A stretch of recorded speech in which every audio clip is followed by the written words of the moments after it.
guys, welcome to the Happy Way podcast, your go-to place for all things fun, happiness, well-being, growth, trust, and diversity. I am your host, Melissa Fideli, and I am here to inspire and connect everyone who chooses health and happiness so you can be your healthiest self and live life the happy way. Today's guest is marketing guru Cassandra Demasi. Cass is a marketing professional in Adelaide. She currently works as the marketing campaign manager at global activewear brand Ryderwear, overseeing the end-to-end of a campaign from idea to launch. She was responsible for kickstarting the influencer marketing program at Ryderwear in 2018, growing the team to 150 influencers from all over the world and managing some of the biggest fitness influencers. When she's not at work, you'll find her working on her mind and body. Cass always emphasises how important it is to keep a healthy work-life balance and to set boundaries around that in order to ensure she is performing at her best in all areas of her life. Cass is passionate about helping others do the same and has recently started an Instagram page called The Spiritual Marketer to help others keep their mind healthy through sharing helpful resources, mindfulness strategies, classes, and workshops. Welcome, Cass. Thank you for coming on the show today. I'm excited to pick your brain. Thank you so much for having me, Melissa. Of course. So today I really want to touch on setting yourself up for a successful career and creating healthy boundaries to support your mental health. So we live in a world where all day, every day, we hear the words hustle harder. And if you don't grind all day, every day, you're not going to be successful. I feel like this hustle culture and mindset can really take a toll on our mental health. I know that you have really created your dream career while being quite gentle on yourself. So can you tell us a little more about your journey and where you are now? Yeah, of course. So as you said, I'm super passionate about mental health and really focused on making sure that, I'm having a balanced life to ensure that I'm thriving in all areas of my life and encouraging others to do the same. I guess my journey with my career started many moons ago when I decided to study marketing at the University of South Australia. I really immersed myself in the industry of marketing and, getting work experience in different areas. So I volunteered at Fresh FM, which was amazing, getting to, speak on air, getting to be a part of their social media team and events planning team, which was so exciting, doing promotional work for food retailers and also working across public relations agencies as well. So I really, put myself in that position to be able to have experience as a graduate. Yeah. And I know a lot of job advertisements these days say, we want a graduate, but we want someone with experience as well. And, that is just so challenging for somebody that's fresh out of uni. But the one advice that I would give to people is to, make sure that you're putting yourself in that best position in order to stand out amongst every other graduate as well. So I guess from there, I landed my first graduate role just because I had that experience as well at the back of it. Obviously, it wasn't extensive. I hadn't worked in a role, but I had that, as well as my degree. And so I worked in a marketing for a food retailer for a few years, basically running all their facets of marketing, like local area marketing for a national business, learnt so much along the way before my journey took me to Ryderwear, which I've been at for 4.5 years now. Wow. Which has been crazy. So, and I guess in the midst of all of that as well, it's just trying to, learn how to develop yourself as a person and learn how to, set boundaries around, a work-life balance. I think that, working at Ryderwear has definitely taught me that. When I started there, I was running the social media and then running their influencer marketing program as well. Wow. And, working with influencers from all over the world, I'd be contacted at all hours of the night. Running the social media, I'd have to make sure that I'm always on my phone, always on social and making sure that I'm checking that the posts are going live and, commenting back to people and whatnot. So I think, through that, it really taught me the importance of okay, it's okay to not be on your phone all the time. It's okay to not be working 24/7. You need to not be available to people all the time in order to, make sure that you're filling up your own cup so then you can bring out the best in yourself when you're actually performing at your job as well. Yeah. So, yeah. Amazing. So I know that creating a healthy work-life balance it can be hard, and it's something a lot of people struggle with, including myself. I definitely struggle with that a lot. So can you give a bit of an insight into what a healthy work-life balance looks like and what are some things you can do to practice? Because like you said, you were constantly on, you were wired, you were on your phone, you were checking things in and out all the time. How did you come to realize that, okay, I'm going to burn out, this isn't healthy? What did you do to create that balance and how do we do that? What are some tips you can give us? Yeah, I think that pivotal moment came when I kickstarted the influencer marketing program at Ryderwear, and sort of when I started there was like maybe 40 ambassadors that worked for the company. Yep. And then I grew that program to 150 influencers from all over the world. Wow. And sort of at that time, I was managing them myself until like someone else came on and helped me with that process as well. That was when I was like, okay, I need to learn how to set boundaries around that. So what I did was like, I think it was this one day I was getting messages from somebody from the UK and like it was 3:00 in the morning and it was just like waking me up. And I was like, okay, that's enough. Like I need to work on how I can, make sure that there's clear boundaries around when I'm working and when I'm not. So I started with putting my phone on Do Not Disturb, which I still do to this day when I sleep. Yep. So, like making sure there's no interruptions and getting a good night's sleep.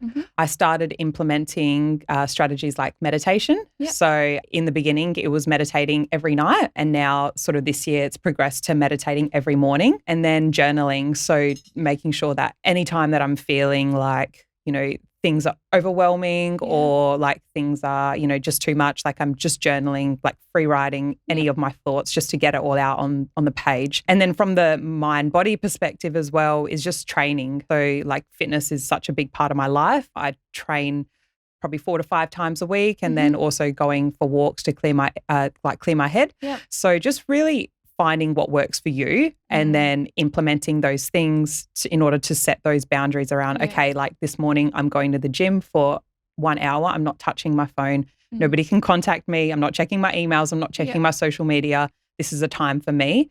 And then, knowing, okay, my work day starts at 9:00 and that's when I start, putting the effort into what I really need to focus on now, which is my work. Yeah. So that's really setting those boundaries. And that's hard to do at the start, when you're constantly on and it's hard to be like, okay, 9 a.m. my workday starts and that is when I will go on social media. That is when I will check my emails. When you're not used to doing that and, making that time, getting up that little bit earlier, even if you are starting with just one thing a day, it must be hard to get into that routine. But then I'm sure once you're in it, it's hard to go back and not be doing that. And I'm sure you would notice such a difference in your mental health and also in your motivation levels and everything else. How did you kind of do that? How did you stick to those, daily practices? What did you find that you needed to do for yourself? I think it's one of those things like you need to go easy on yourself and you can't like expect to meditate, go to the gym, stop using social media, journal every single day, like all of a sudden. Yeah. Like you need to make daily commitments to yourself and it's a progress. Like this has happened over, 3 years. Yeah. So I've tried something new and, it's stuck with me and I've kept it up as like a habit to make sure that, I'm actually doing it. So the way that I started meditating every morning was the app that I use, Insight Timer. Yes. They had a morning meditation challenge at the beginning of the year. So for 30 days straight, you had to meditate for 10 minutes and they had different coaches doing meditations every single morning. Yeah. And I was like, okay, I'm going to make a commitment to myself to do this 30-day challenge. Yeah. And after that 30 days, I really saw the benefit and like, I saw that I could be committed to it. And I was like, okay, cool. This is what I want to implement now into my daily routine. So it's really about trying different things, setting those intentions and making that commitment to yourself. And, if things don't work for you because, they don't fit in your schedule, you can't meditate for 10 minutes every morning, then, find something that does work for you. It's all personal and just go easy on yourself as well and know that it's a process. It's not going to happen overnight. Exactly. So really start small, try different things and do what feels good for you because what everyone else might be doing in that, in the mindfulness space may not be your thing. And But when you find it, you'll feel so much better for it. And it's just taking those steps every day, I guess. Exactly right. Yeah. So I want to talk about your new Instagram. So you've created this social media platform called The Spiritual Marketer, which I love, by the way. I'm so glad to be following this. And so you share some really amazing mindfulness tips on here. Tell us about your page and what you're trying to create with this, and a little bit about your content that you share, because it's quite interesting stuff. Yeah, thank you. Yeah, it sort of sparked from this idea where, I'm really in the mindfulness space. Like I love going to different events and workshops and whatnot. But there isn't that central location to be able to find like, okay, what's on in Adelaide that, in yoga, what's on in Adelaide in meditation. And it sort of sparked from that idea, like I want to be that resource for people. So, like the Google. Yeah, you're the Google for the spiritual stuff. World. Yeah. So it is really about sharing resources, sharing any events, sharing any classes, sharing teachers that have really helped me along the way, and authors as well that have really helped me on my journey to become more mindful. And it's really helping, sharing those resources in order to help other people, do the same and keep their minds healthy as well. So that's where the idea came from. So it's sort of just a space that I share, books that I've read that have really helped me, podcasts that I listen to every week, any meditations that really help me, and sharing the practice of meditation as well. And then, any events and classes. So I'm loving it. I started following you about, I don't know, maybe 3 weeks ago now, I think. And I love it. You share, like you said, the books and the mindfulness practices. And I really love, you do share a bit in reducing anxiety and stress and overwhelm, which is so important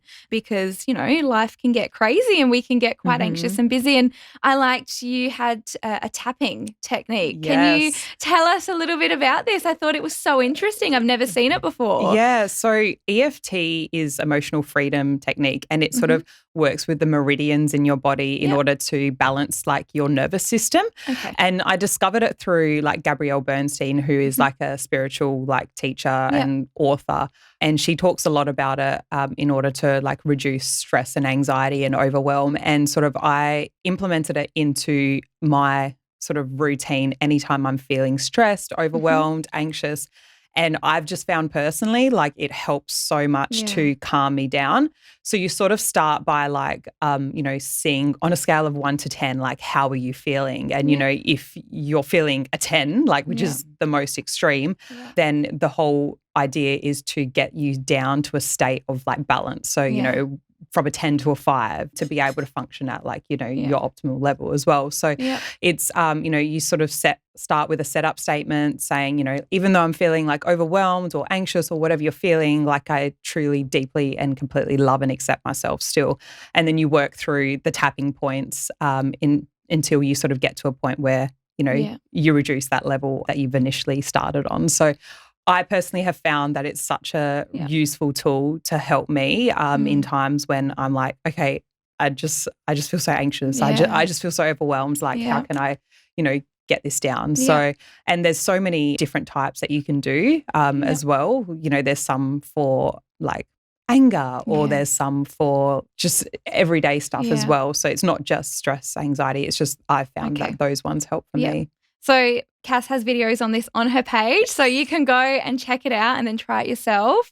So now that we're on the topic of mindfulness practices, what have been the most important practices to you that have helped you get to where you are today in your career? How have they been helpful, and why do you think they've helped you? Yeah, so definitely meditation, as I've spoken about. I think because, marketing is such a fast-paced like environment. Working at Ryderwear is very fast-paced and like go, go, go. You're working with so many different people, so many different personalities as well. And it's really trying to like, it's a growing business, which is amazing. Like it has grown immensely like over my time there as well. Amazing. And it's, keeping up with that growth as well. So I think definitely meditation in order to sort of center me, ground me, and make sure that I'm like bringing out the best in myself as well in order to, bring out the best in others. Yeah. And then a tool which I've sort of implemented It's actually been 271 days. Oh, amazing. It's the Resilience Project journal. Okay. So the Resilience Project Yep. is like a book, Yep. but then it teaches the principles of GEM, which is gratitude, empathy, and mindfulness. Yep. And along with the book, it comes with a journal where you gratitude journal every single night. There's a series of questions every night, and it takes like maybe 5 minutes. Yeah. And I've implemented that into my night sort of routine just before I go to bed. And, ask questions like, what are you grateful for today? What went well for you today? List 3 things that went well. Who are you grateful for? So every day is a different question. Yeah, and, amazing. what it's really helped with is, putting things into perspective. Like even if you've had a really shitty day, you're finding what was great about it. Yeah. Even if you're not looking forward to tomorrow, I use it as a tool to be like reversing that thought. I'm really looking forward to doing X, Y, and Z tomorrow that I don't really want to do. So I think those 2 things, and then like as I said, training. Moving your body. So just making sure like whatever it is, like moving for everyone is different. Whether it's yoga, walking, like going to the gym, boxing, whatever it is, like just move your body. Yeah. So ultimately, all these mindfulness practices, they really just bring you back to you. They bring you back to feeling grounded, feeling connected, feeling more like yourself. Because like you said, a lot of us work in really fast-paced environments. Everything's changing. Social media is crazy at the moment. Like there's just a lot going on. Yeah. And having those daily practices, whether it's just one or all of them, it's just a way for you to come back to yourself. And like you said, when you do that, you are able to give more of yourself, and that's ultimately what we are trying to do. We're trying to help and we're trying to grow. And when we're so frazzled, I guess it's so hard to be able to do that. So, these practices, the tool to kind of bring you back, I guess. Yeah, 100%. Yeah, Because life's all about being your true and authentic self. Yeah. And, obviously there is so much going on in the world, so much negativity, so much like horrible things happening in the world. And it's really about like, how do I sort of you obviously got to acknowledge the things that are happening, but you've also got to limit your time reading into them and looking into them, because that just causes yourself more stress and anxiety. And so these tools are really to help you ground back into who you are. Yeah, amazing. So you have created a really successful career for yourself, which is amazing. And, you've really worked your way up and you've, implemented all these great things. But I know that a lot of us struggle with that day-to-day motivation and really, when you have a bad day, some days you're like, oh, I don't know why I'm doing this. And, from your perspective, someone who has, had to really, keep going and pushing and grow to where you are now, because you are in a great position, how do you get through those days? How do you work through that? Aside from all the mindfulness practices, how do you push through and be kind to yourself and really, get to where you want to be, I guess, with your career? You know what? Like, not every day is perfect. And like some days you're just not going to want to do those mindfulness practices, even though they're the days that you should be doing them.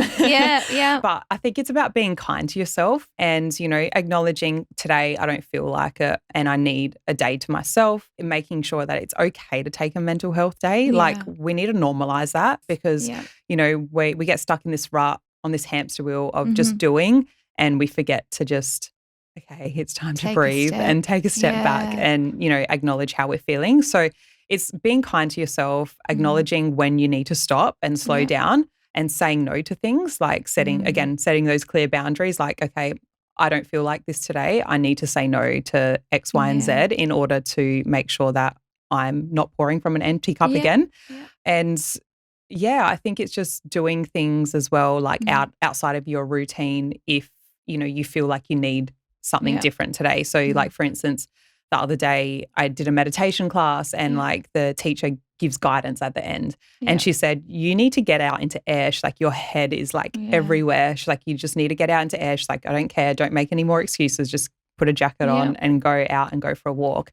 And she was right. Like it's, yesterday morning I ditched the gym. I was like, nope, I need to do this. I went for a walk and I felt so much better and so much clearer, and I had such a productive day after it. So it's really listening to what you need and understanding that, it's okay to slow down. It's okay to not do things in your routine and change things up to give yourself what you need. Yeah. It's hard to do that. It really is. I think especially because of what we know and the world we've grown up in, it's kind of, you feel shameful, I guess, if you do take a step back, which is not good, because it's in those moments where you do take a step back, you breathe, you just be like, all right, I need to chill for a minute. Yeah. And then you come back and you're better and you're stronger and you're clearer. But it is hard to set those boundaries, and I think it's, how did you get good at that? How do you say no? Yeah. How did you do that? I'm still learning how to do that. Yeah. Like, honestly, it's just been, I think it's just honestly been over the last maybe year or even the last few months. Like, Yeah, okay. I've just learnt to put myself first. Yeah. And, it's not always going to be like that. No. It can't always be like that. No. But I think that's just the journey that I'm on at the moment. And I need to acknowledge that and say no to things that don't serve me, don't light me up. And it's really about like coming back to like, what are your values in life? Yeah. And okay. if things aren't aligned with your values or people aren't aligned with your values, then why are you doing that thing, or why are you seeing that person, or whatever it is? Yeah. And, it is hard, but it's like learning how to say no in a nice way. And no doesn't mean like no forever. It just means no right now. It is such a journey, and especially like, that feeling of shame and that feeling of like guilt and, it's just normalizing it. It's just, it's really sad that that's not normal to say no. It's not normal to be like, I need a day. It's just getting in the habit of like making it okay to do it. So the more you do it, the less you feel that anxiety and that guilt and that shame from it. So talking about all these great practices, obviously we've been in a lot of lockdowns lately, as well as helping you with, being grounded and where you want, like helping you through your day-to-day and productivity and motivation. How do you think those practices actually helped you through the lockdowns with everything that's been going on? Because were you working from home during that period? Yeah, like I think it's been quite a struggle for a lot of people. And I think going from being in a big environment, being, surrounded by people, to then being locked down at home for long periods of time, how do these mindfulness tools also help with that? Because I think we all need a little bit of light in that area. So much. I mean, obviously we can't really relate to what's going on in the rest of the world and what's going on in like even Melbourne and Sydney because they're, having such a tough time. But, last year when we went into lockdown, like I was not okay. And I sort of went on this whole journey. It was like, oh, what am I going to do? Like, I can't control things. When is this going to end? It was that real fear of the unknown. And sort of I had that for maybe a few days, but then I was like, okay, I can't control this. Like, what can I do for myself in order to make sure that I am, okay? So it was really sort of implementing those daily strategies, like taking, changing the routine. And then, the next lockdown that we had a few weeks ago, again, it was only a week. But I was so calm about it. I really enjoyed it. I used it as a time to, sit back, reflect, change my routine, plan, and really, just focus on myself. So I think it's just like, you have these practices and whatever they are, like, and if you don't have any, like sort of learning how to implement one of them into your day and then sort of going back to them and being like, okay, how can my practices help me today? Like, what do I need right now? Okay, I need to do a meditation. All right, do a meditation. I need to just go for a walk and clear my air. Okay, go for a walk and clear the air. So it's really about finding, again, what works for you. But those practices definitely saved me through lockdown. And I'm sure that others can relate as well, that they, without that, they sort of would be lost. Yeah. I know for myself that week that we had where we were locked down, I found it really hard at the start. And then I started doing a lot more guided meditations. I used Insight Timer as well. And just that moment when you come out of a meditation, even if it's 5 minutes, it's just this like euphoric feeling. It's amazing. And all of it in that moment, you're just like, oh, I can breathe again. Like, okay, things aren't so bad. Like, let's do the next thing. Kind of, it's nice. It's a good feeling. So I think, like you said, adopting something whether it is meditation or journaling or gratitude, whatever it is, it does help you in lots of areas of your life, whether it's career, lockdowns, just, feeling happier in general. I think it's so important to have something. So Yeah, yes, I you've agree. given a lot of insight into lots of different mindfulness practices, and it's all about finding what works for you, which Exactly is great. right. And Yeah. like whether it's, just because someone else is meditating for 30 minutes Yeah. doesn't mean that No. you can do the same. Yes. So, start small and Yep. start with what you can Yep. do. Mhm. And if meditation's not for you, then find something Yep. else as well. So, Yep. yeah, obviously everyone is different and Yeah. like everyone processes things differently as well. Obviously, we're both very Yeah. lucky and like so super grateful to Yeah. both be able to just work from home Yes. during lockdown. Yes. And Exactly. so, focusing on Mm. what is good and as well. So, Amazing.